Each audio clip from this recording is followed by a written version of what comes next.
Mr. Pigott, how are you, sir? I'm doing well. Thanks for having me on.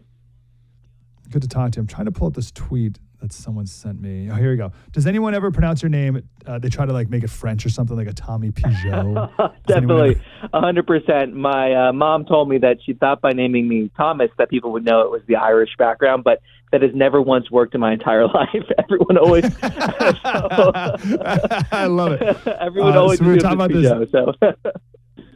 I was joking about this on Twitter. Someone said there's a town in Ohio called Versailles, and if you pronounce it, and it's pronounced by the locals as Versailles, and if you try to pronounce it like you should with the French accent, people look at you like you're crazy.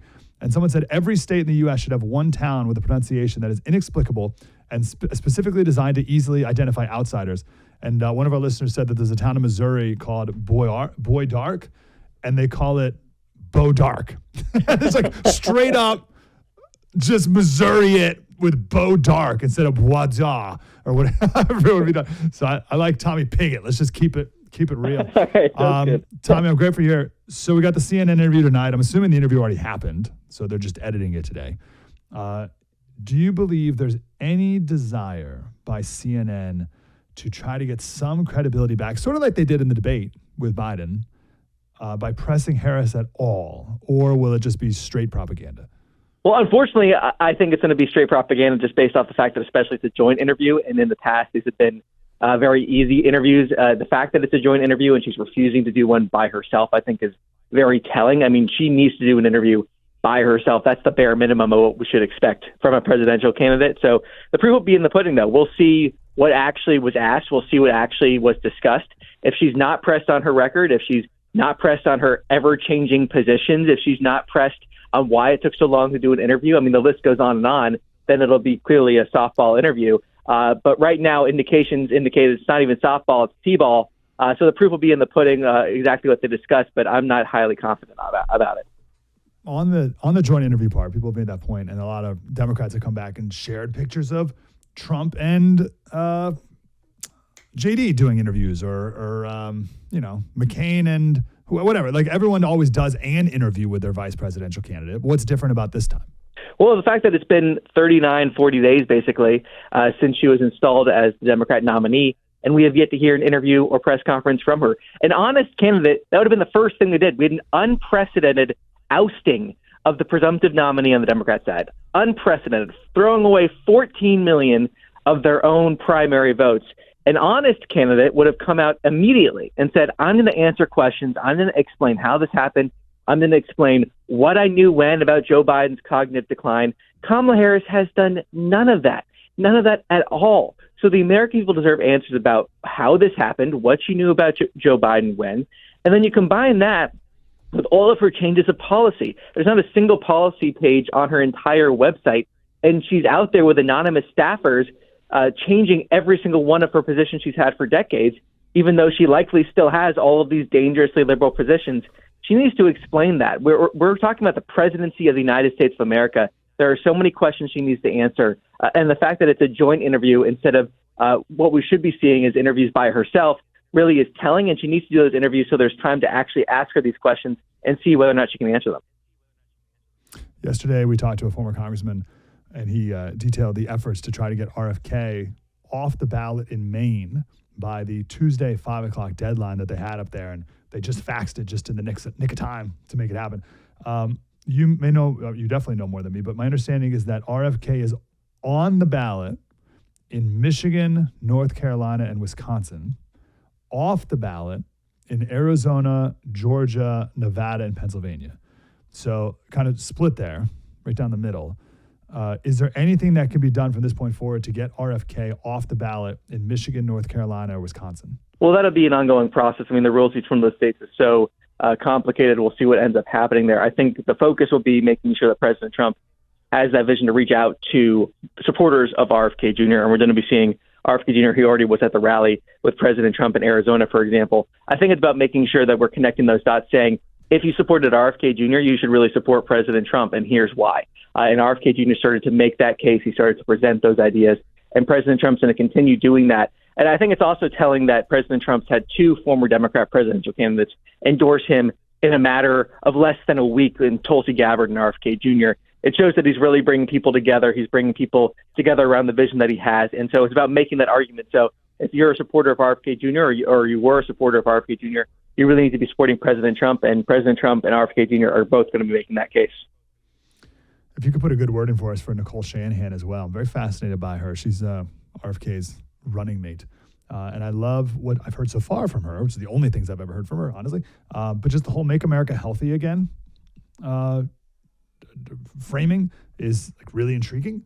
And I'm curious for more. I'd love to talk to them and get some more information on them. What you just mentioned Tulsi Gabbard, and we talked about her earlier. We actually played the clips of Tulsi and Kamala and their back and forths in their 2020 debates, as Tulsi was the one who just KO'd Kamala over these two debates. So are the reports accurate that Tulsi is helping Trump with debate prep?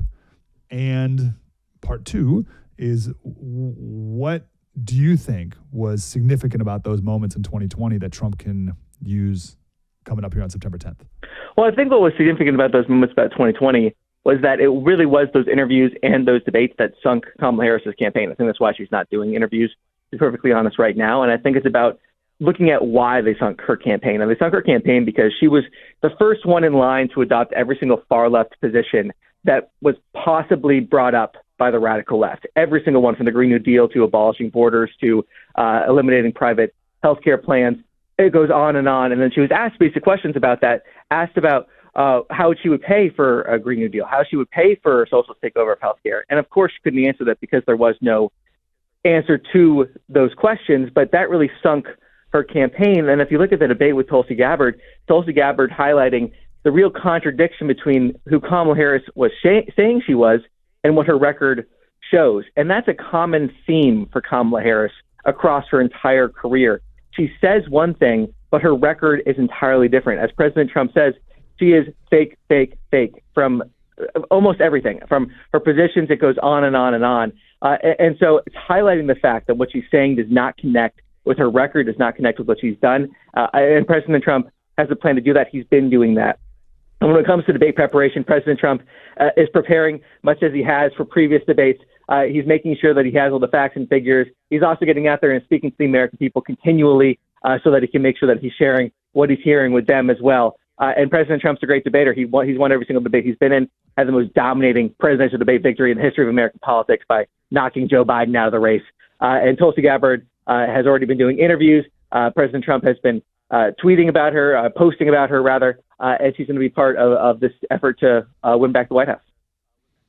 Is Tulsi a part of the debate prep, specifically like playing the part of Kamala? I don't want to get into too specifics of exactly how that's formatting right now, but she's definitely part of this team to make sure that we're going to be highlighting this contrast between Kamala Harris and Donald Trump and making sure that we save America by putting Donald Trump back in the White House. I'm sure Tulsi's going to act if there's anything there. Or let me frame it a different way. I'm sure you guys are ready for what Kamala did with Mike Pence, the Mr. Vice President, I'm speaking, like the sassy girl boss thing, like, excuse me, misogynist man, I'm speaking, woman speaking, to try to make herself seem very, very strong, as she, of course, is very weak. But another interesting thing, we played a clip of Ben Stiller earlier, and Ben Stiller, why do you support Kamala? I said, I'm so excited for the change. And we got this poll here from Echelon that says 54% say that Harris represents a continuance of the Biden-Harris administration. 28% say she represents change. That's pretty interesting that anyone thinks she is change. So how can the RNC make it very clear to people that she is more of the same? Well, I think it's about connecting the fact of her actions as vice president to the disasters that we're seeing. So it's making sure that we're doing that day in and day out, whether that was being the tie-breaking vote for the inflationary spending that we're seeing, whether it was the fact that she was the border czar, whether it was the fact that she was the last person in the room for the Afghanistan withdrawal and then said she was comfortable with it and then has defended Joe Biden and the rest of the administration continually, standing by the decisions that led to 13 heroes being killed in the attack on Abbey Gate. Kamala Harris is responsible for every single one of the disasters we've seen under the Harris-Biden administration.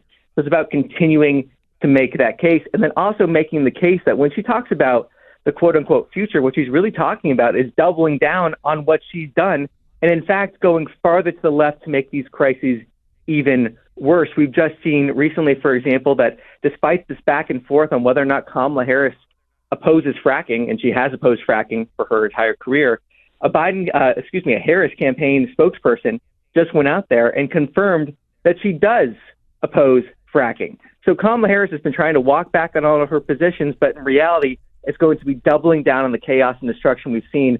And it's about making sure that we're making that point day in and day out on every single media platform we can, having those receipts, sharing those clips, and doing that continually, fact-checking her when she makes these false claims, so we're getting that message out to the American people.